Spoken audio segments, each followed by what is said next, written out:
This is Bloomberg Markets. I'm Julia Chatterley. And I'm Scarlett Fu. Let's get back now to the Goldman Sachs 10,000 Small Businesses Summit in Washington. Our David Weston is there with a leading scholar on competitive strategy. David, take it away. Yeah, thanks so much, Carly. Yes, I'm here with Dr. Michael Porter. He is, of course, a professor at the Harvard Business School, and he is a leading world expert on competitive strategy. Welcome. Good to have you here, Professor. We're delighted to be here. So we're here at the Goldman Sachs 10,000 Small Business Conference, and you've been talking to small business leaders about strategy. Is it different for a small business than a big business formulating strategy? Well, a small business just has less resources, less mass, less scale, less capital, and therefore they have to be clear and sharper about strategy. They have to be very clear about who they're trying to serve, who they're trying to create a competitive advantage with. They can't cover it up with sheer resources and mass. So I love talking to small business owners about strategy because they're people that they listen, and if they believe you, they do it. Whereas in so many big companies, it's a complicated political process to kind of get the company to move in any direction. So it's very refreshing to me. So is it more challenging for small business in the sense that you don't have a team to help you formulate your strategy? You don't have a strategic planning team. You can't go out to McKinsey and say, McKinsey, what's my strategy? You have to sort of come up with it on your own. You have to do all of it. Is that a bigger challenge for small business? Well, I think at some level it's a strength because too many bigger companies delegate strategy to these outsiders who frankly don't do it very well.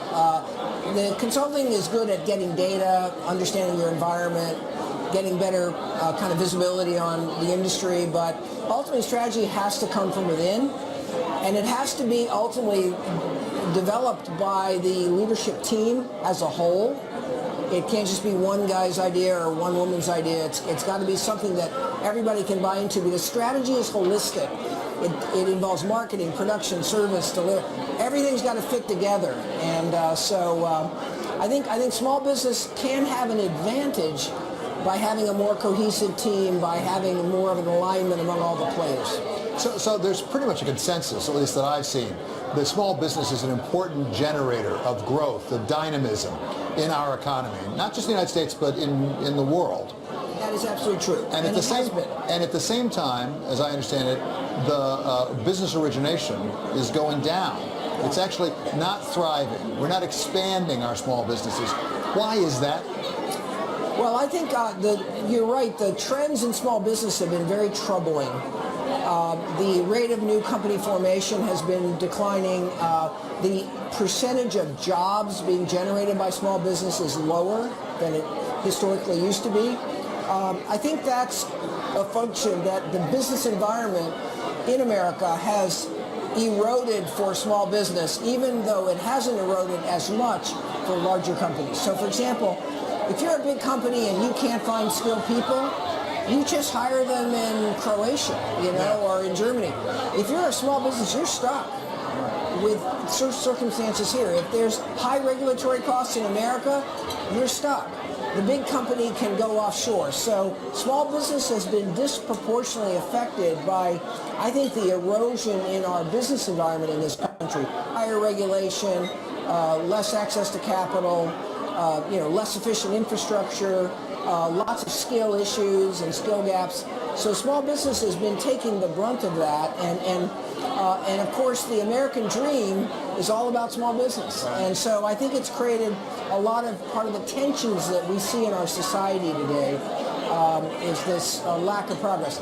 I think there's now a new optimism in small business. I think it's mostly because of the tax reform, which people see as pro-growth.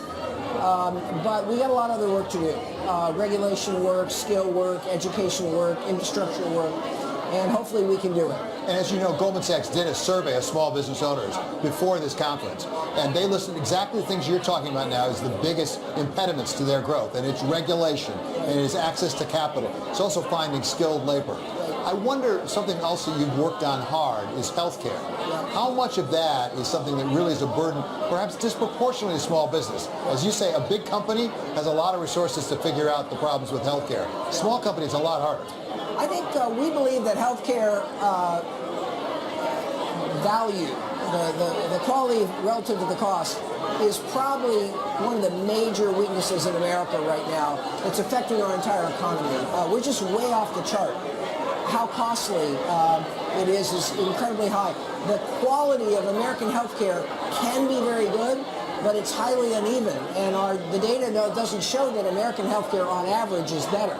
So this is one of our first order issues. We're starting to make a little bit of headway in restructuring our healthcare system and changing the way we pay for healthcare. We've been paying based on volume. If you do more, you get paid more. Guess what? People do more. Rather than value, do deliver good results. So there's some positive healthcare reform going on now, but we got a long way to go. So finally, and I'm afraid briefly, you have to come back longer range. You've spent a lot of time recently on politics. We're sitting here in Washington right now. Washington is creating part of the environment for small business as well as for large business. What's wrong? Because I think a lot of things people think it's not working right now. Politics is failing America. And what's happened is it's working for the parties and the partisans, but it's not coming together to deliver solutions that really work. Like in healthcare. We have Obamacare, 0 Republicans vote for it. Now the Republicans are in charge, and their goal is to eliminate Obamacare, but with no replacement that's going to work better. We're playing a partisan game. We're not playing a game for the average citizen. We're not playing a game for the country. And that is deeply troubling. The reason I've been working on politics is because I think that is our number one problem now. If our government can't work the way a democracy is supposed to work, then we're going to have a hard time making things better in this country. So part of a much bigger, longer discussion. Hope you'll come back to have it with us because it's terribly important. I'm obsessed with it, frankly. Okay. Well, it's Professor Michael Porter from the Harvard Business School. Back to you, Julia and Scarlett. Thanks so much there to David Westin, and we'll be back with David Westin, of course, more in the show. We've also got a big Bloomberg exclusive coming up on What'd You Miss. He'll be speaking to Goldman Sachs CEO and Chairman Lloyd Blankfein. That's one not to miss. From New York, this is Bloomberg.